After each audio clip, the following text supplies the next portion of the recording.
Where is wisdom? We're going to be looking at Job chapter 28 this morning. Now, some commentators I found have called this a cameo, and I have to admit that I had to look up how a piece of literature can be called a cameo, since I always thought a cameo was an appearance by a well-known actor, in a play or a movie. But it is used for brief literary pieces or some very short commentaries. Now, Job had been responding to Bildad back in chapter 26, and it seems that Bildad sort of ran out of steam. You only have 5 verses there. Not 26, chapter 25. In 28, now I do know that, or I do hope that you all are reading through Job, so that you can be familiar, because I'm hop-skipping around, or whatever that term is, through this, to get just to some points. In chapter 28, we're reminded of other portions of Scripture. We're reminded of the wisdom literatures, Ecclesiastes and Proverbs. In verse 12 of 28, we see, where can wisdom be found? And where is the place of understanding? So we ask, where can I get an answer to the problems that have been following me? That's what Job is asking. That's what we would probably ask also. Where do I find out what the dickens is going on here with me? Who has the answers for these things? Where can I get the answers to this pain and suffering?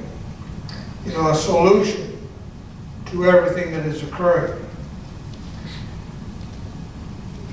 Job, as far as he's concerned, it's the things that have been bothering him from the beginning. Could be the same for us. But where do you find wisdom? Well, it's not the world's wisdom that we're talking about that we want to find. We want to find God's wisdom. There's a battle going on between wisdom and the heart and the mind. There's trying to distinguish knowledge and wisdom between belief and opinion about understanding. Big difference there. Isaac Watts, in his rendition to Psalm 147, he writes in his psalm, he formed the stars, those heavenly flames. He counts their numbers, calls their names. His wisdom's vast and knows no bounds. God's knowledge is so vast, it doesn't have any limits.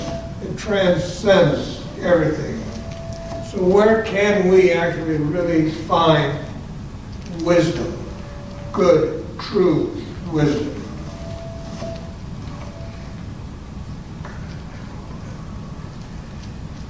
Chapter 28 is an interlude. Job is in a moment of reflection. He's looking for an explanation of how things are, of the things in the world, how they are. He's trying to put everything together to get an understanding of what's occurring. So the question comes up again, what is wisdom? Where can you find wisdom? Where do you look for wisdom? Well, the Scripture, it puts wisdom forth as a fact. The preacher in the book of Ecclesiastes, He asks, where can it be found? Biblically, wisdom now is the power to see or urge to get to a certain goal. The means of how to attain that goal. So where do we then, or anyone for that matter, find it? Science is a part of that answer. In verses 1 through 4, it reads, surely there is a mine for silver and a place where they refine gold. Iron is taken from the dust, the copper is smelted from the rock. Man, he puts an end to the darkness, and to the farthest limits he searches out the rock in gloom and in deep shadows.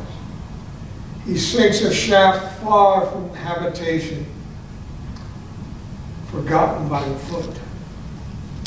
So he's talking about mining, going down into the shafts where no man has ever gone before, looking for it, and that's how we look for it. He says, wisdom, go looking for it. Down deep into the earth. In verse 7, the path no bird of prey knows, nor has the falcon's eye caught sight of it. Now, things that are so deep in caves that they're not known to them. I'm going to try to.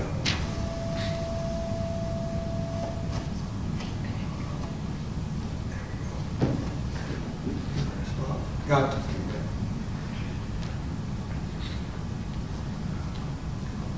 that. All right, where were we? So the proud beast, as we continue in verse 8, you know, they have not trodden it, nor has the lion passed over it. He puts his hand on the flint. He overturns the mountains at the base. He hews out channels through the rocks, and his eye sees anything precious. He dams up the streams from flowing, and what is hidden he brings out to the light. So man will dig down into the earth, and he finds gems, he finds gold, and other precious metals. You find all kinds of stuff. But where do you find wisdom? In science, really? Can it actually find wisdom? The big subject these days is the weather. Why does it change? The universe. We know, where did it come from? Well, it came from the Big Bang. Good. It probably did. But what caused the Big Bang? What was there, a yoctosecond, which is 1/70th of a second, whatever length of time that is, before the bang? Science can only say that there was nothing. And that's the only answer that they can give. That's the only answer that they have. They don't know.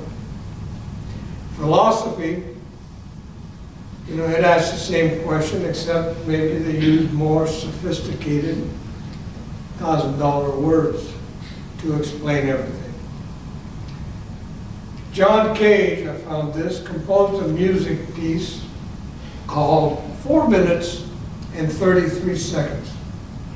It is 4 minutes and 33 seconds of total silence. Now, some say that he was trying to make a statement about wisdom, that there is nothing, there is no answer, there is no big picture. You can imagine people went and attended this concert, several concerts, and and he would sit down at the piano. He would open the keyboard and do nothing. Then he would close it. Then he would open it again for the next movement and complete silence. And after 4 minutes and 33 seconds of nothing, along with the orchestra, nothing, he got up, bowed, and walked out. No big picture. George Lucas, we know him from Star Wars. He says that there is no meaning of life. Life cannot be explained. The only reason for life is life. There is no why. We are. Life is beyond reason. He goes on, he says, we share a collective spirit or life force or consciousness that it encompasses and goes beyond the individual life forms. There's a part of us that connects to other humans, connects to other animals, connects to plants, connects to the planets, connects to the universe.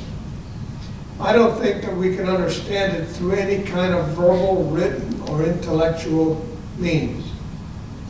So in other words, there's no answer. Just may the force be with you, whatever that force is. From the very, very beginning, and we read that in the scriptures in Genesis, man has always been looking for wisdom and knowledge. The tree of knowledge, so that man can become what? Like God. So that the hidden things can all be revealed to us. And throughout the ages, nothing has changed. We have the secret societies, we have the cults, we have the Masons, we have the Shriners, we have Eastern mysticism, and on and on.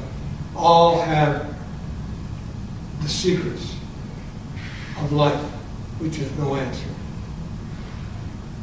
The Epicureans would say that, hey, there's only tomorrow. There is nothing. There is no big picture. So let's just eat, drink, and be merry today, because tomorrow you're going to die. So that's what Job is asking. Where do I find wisdom? Is there a meaning in life? When we face trials, disastrous things strike us.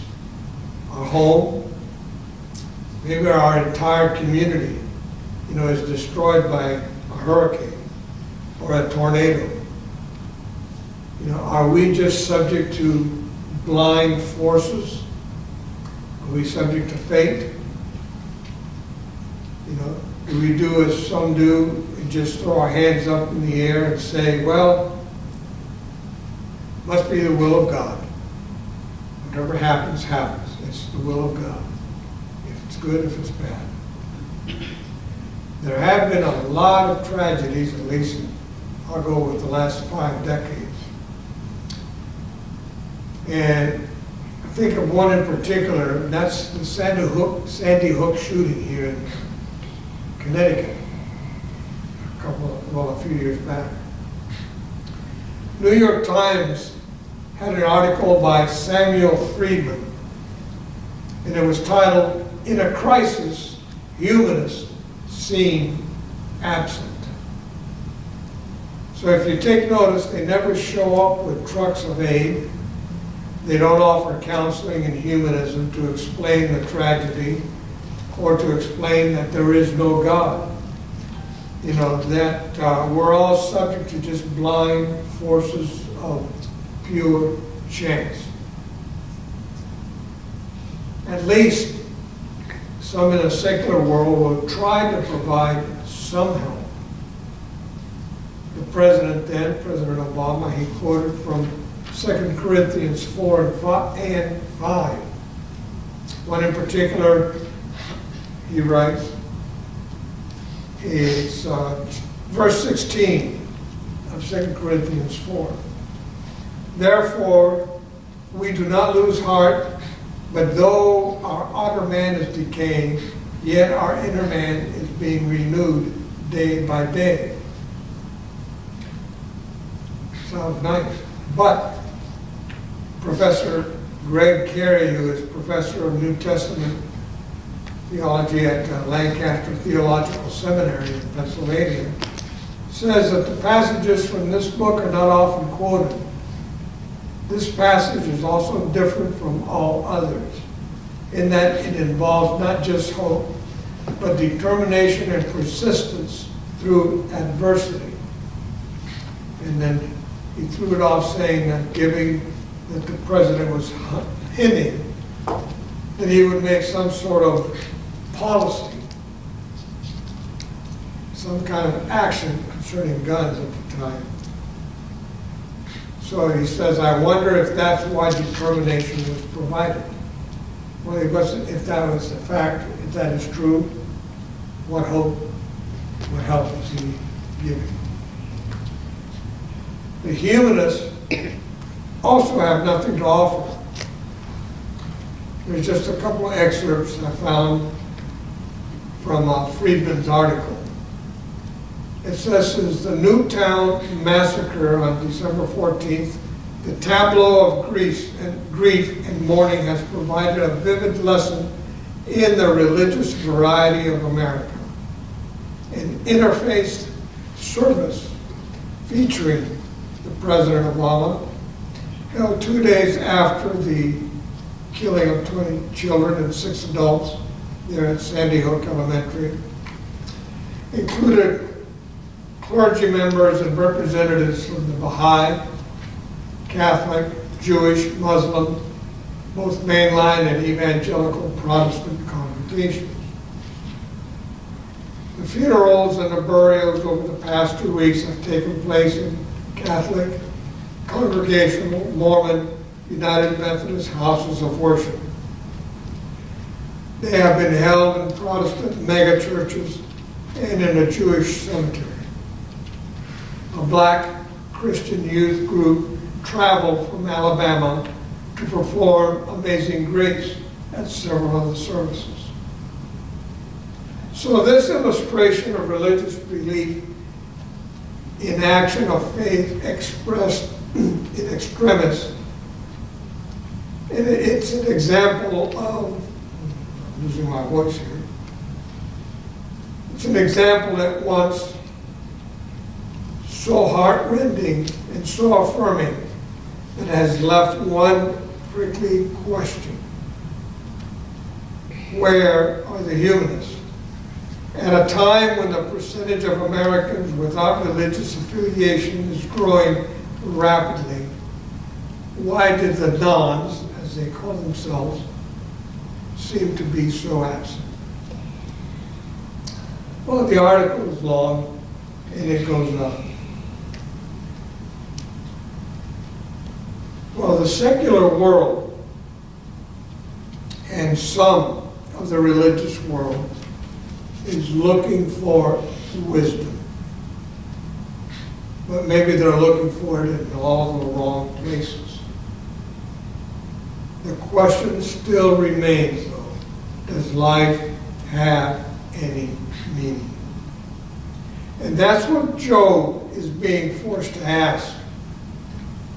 We also ask the same question, don't we? Yes. Whenever we're confronted by enormous tragedy, suffering, hurricanes, tornadoes, earthquakes, like the recent one in Haiti again, the second one of a great magnitude of 7. All these fires in Northern California. Remember the tsunami in Indonesia back, I think it was in 2004. It went over in a matter of hours. Over 227,898 people died.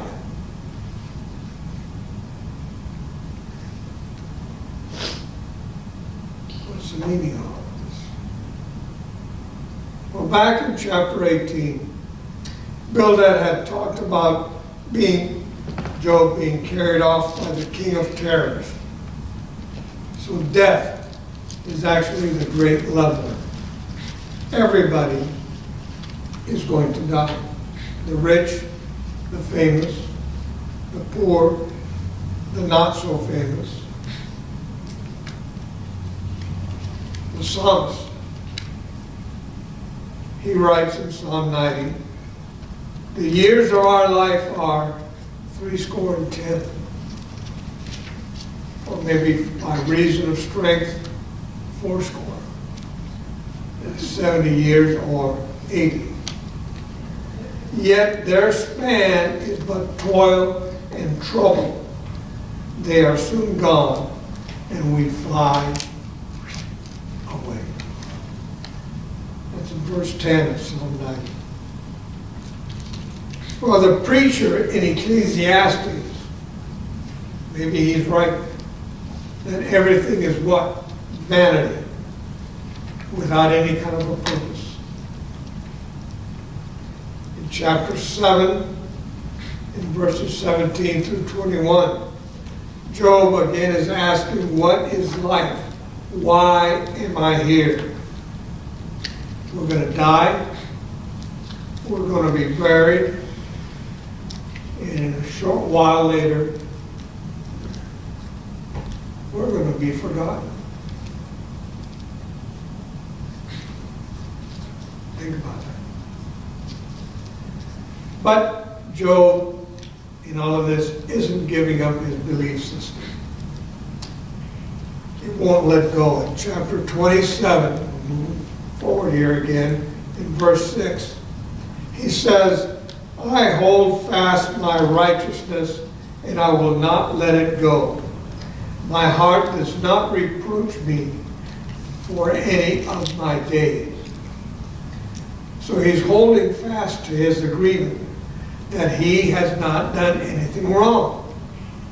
And then he questions the visitations of all his problems, everything that is happening to him. With all of this, I'm innocent. Now, you've heard it said about the patience of Job. But it's more than just patience. It's really steadfastness, perseverance that he had. He's digging his heels in. I'm not accepting this. I'm innocent. In the midst of everything, he held fast, believing and saying that he was right. I am right. We act like that with our friends and our acquaintances. They do something we don't agree with, or vice versa. And we hold back, hey, I'm right. And the other one thinks, no, I'm right. And you stay there and you hold fast. So he's going to hold, and he's not going to let it go. You, here, anyone listening, you're being badgered that your problems are because of this or because of that. Look, Paul, that's what you did. Get over it. Suck it up. But you know that you haven't done that, and you haven't done this either. So you hold fast to your innocence. Some people, not all, succumb to the pressure. And though they're innocent, let's say they get arrested, they'll take a plea bargain, or what they also call an Alford plea. And that is, well, you're innocent, but I've got a family, I've got a job, I've got this, I can't afford an attorney, so I'll take a guilty plea and then maybe get probation or something. Some say that that's taking the easy way out. Some say that's, it may be abused, but that's what that Alford, Alford plea is. Other people, no. I'm going to trial. I'm innocent. Cost what it costs. I want my case heard, and I want to be proven. So Job is steadfast. He continues to say that he is innocent. But we also know that he's right, because the Lord had corroborated this at the beginning. Something that he was not, and not anybody else was privy to, except us and those in those two meetings between the Lord and Satan. What do you say to those that are going through trials? They're people who love the Lord. They're godly people. What do you say to currently the Afghani Christians that are now going to be facing horrible persecution? What do you say to the Christians in the continent of Africa that have been beheaded, persecuted, and killed for their faith? What do you say to all of those in the Middle East and in the Far East?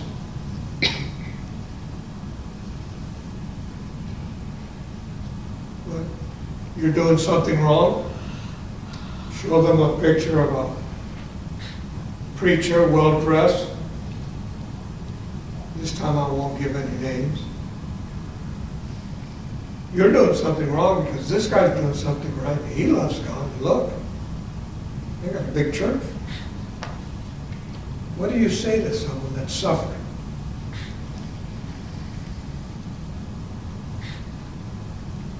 Well, people at times come to the point of saying, what's the point of all of this?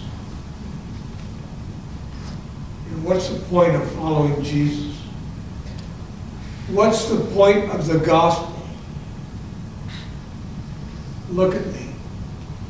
Look at what's happening to me. You see the health, wealth, and prosperity people in their custom suits, the elegant dresses. Some of them had some pretty nice homes in Louisiana.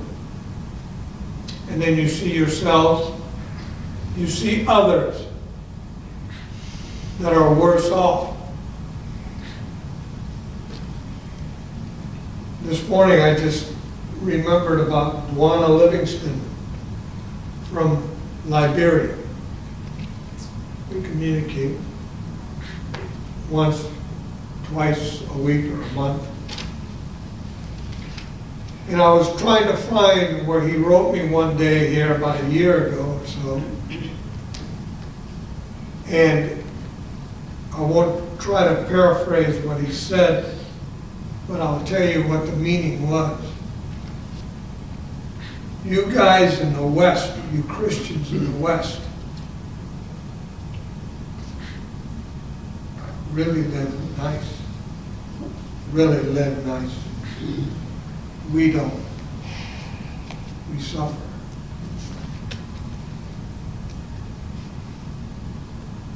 So you become to a point, I was thinking about a hair's breadth away from cynicism. You can become cynical about life. Cynical about your faith. So you ask, well, where is all this wisdom then? Where is it found? Where is the place of understanding? In verses 12 to 17 here of chapter 28. But where shall wisdom be found? Where is the place of understanding?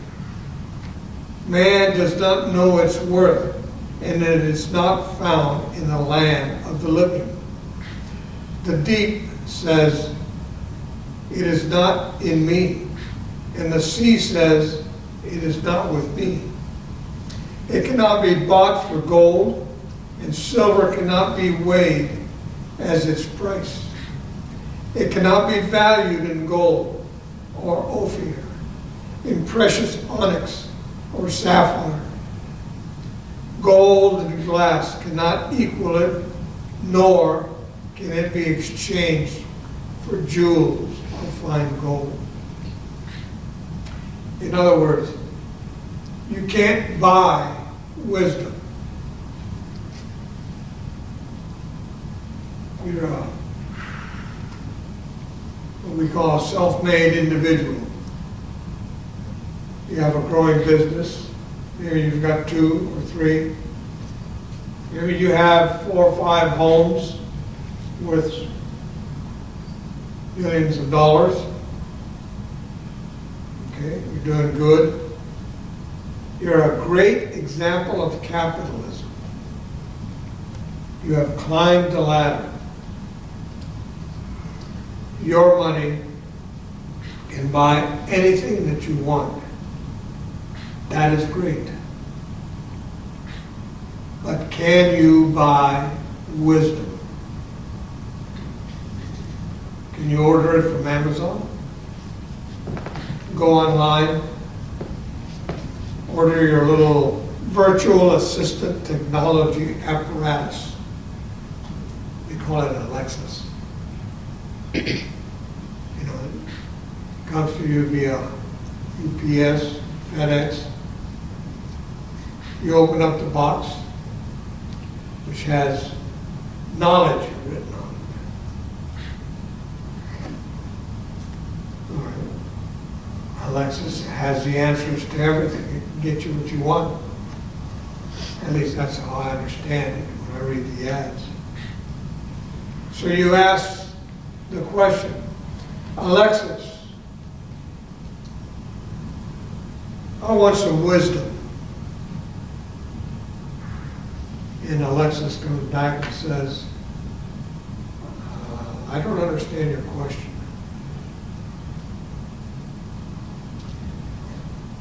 Everybody in the world is searching for wisdom. We all are. Job imagines it as a mining expedition.